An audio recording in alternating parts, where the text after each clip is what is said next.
Okay guys, this is Eric Weiner with Weiner Racing. I have now completed the bowl and throat area. I'll explain a bit. First off, the bowl. So you take coppers like this. I've got them undersized right now, but the bowl would go from the guide across, so like here. That's 97% of the valve, which I think is like 2.017. Don't quote me on that number, I'm trying to memorize that from my head.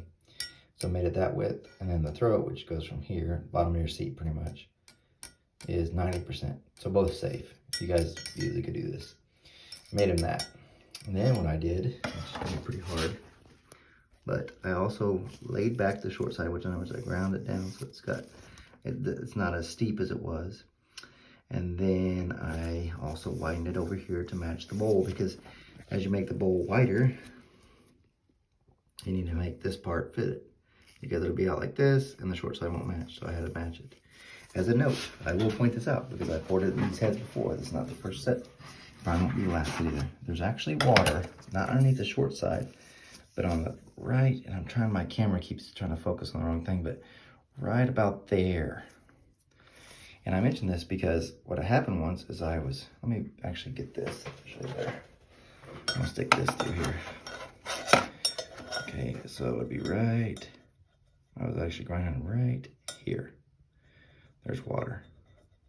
And I point that out because I was trying to make it wider. Now I was going pretty extreme, so not as extreme as this, but I was going really extreme wide through here, and it broke through on the wall side.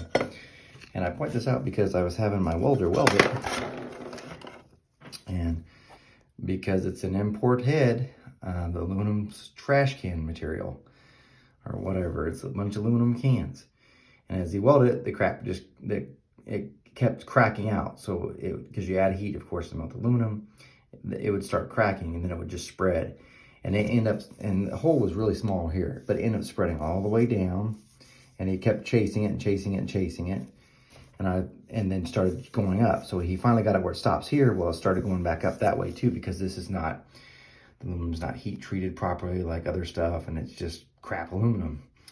So, and eventually what I ended up doing was, like, I spent more money having it welded, and I just ended up buying a whole nother head and just kept on. So, although aluminum is usually repairable, and yes, it is, like on the push rod pins, if you break through and you have to weld, you'll probably be fine. But that's different.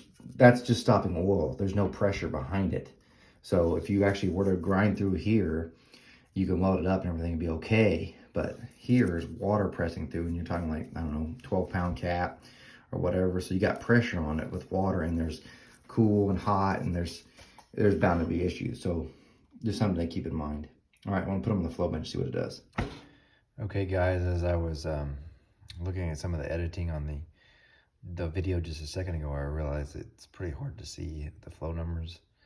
So I'm adding this on, and maybe get a little bonus here for making it to the end of the video. Let me describe this. This is cylinder 4. So this, if you watch the previous video, this is the reshaped vane. This is cylinder 5, and if I look up here, it's bowl, throat, short side exhaust bowl, and throat half done, which I talked about already. So this is cylinder 5. This is the bowl and throat. These right here is the difference between the two. So how much did it gain or lose? As you could tell, the bowl work, boom, pretty good pickups, especially at 800 lift. And I know I had at least 4 people ask why did I float at the higher lifts, and in other videos I've already gone over that. But anyway, these numbers still are important, because it looks like I didn't really gain that much, but really this is a better flowing port. If you look at the exhaust side, the bowl, which I didn't really think it was going to change that much, especially since the throat's only half done, so it's like, it's not going to be fantastic. And when you make the throat typically bigger than the exhaust, you lose flow, but it makes more power. And you can see the numbers there. Still pretty good pickup. The next question I get asked so much is what my contact information is. That's my company name. That's my phone number, my address, and my email. Even though I used to put in a bunch at the beginning of the earlier ones, I still had people asking. Although I ignore that number, I never filled that in. So there's that. Now for the rest of you guys, if you noticed, I have finished this head. So I actually could tell you, since you stuck around to the end, this head, when we get to the end ones, this head will flow over 300 CFM when done. And it's still tiny. I mean, well, I guess it'd be big for certain people. For stuff I do, it's still pretty tiny. And actually, since you stuck around at the end, I'll go ahead and tell you, it flowed 309 CFM on the Superflow bench when all finished. You can see what we got next. So the next thing is going to be open up the push rod slot, and then there was gasket matching. And then we're going to cartridge roll it, smooth it all out, and then I'm going to change the back cut of the valve, which that one's an interesting one. You'll get to see all these later. So thanks for sticking around to the end. Hopefully this is easier for you guys to read, and have a good evening, day whenever you're watching this.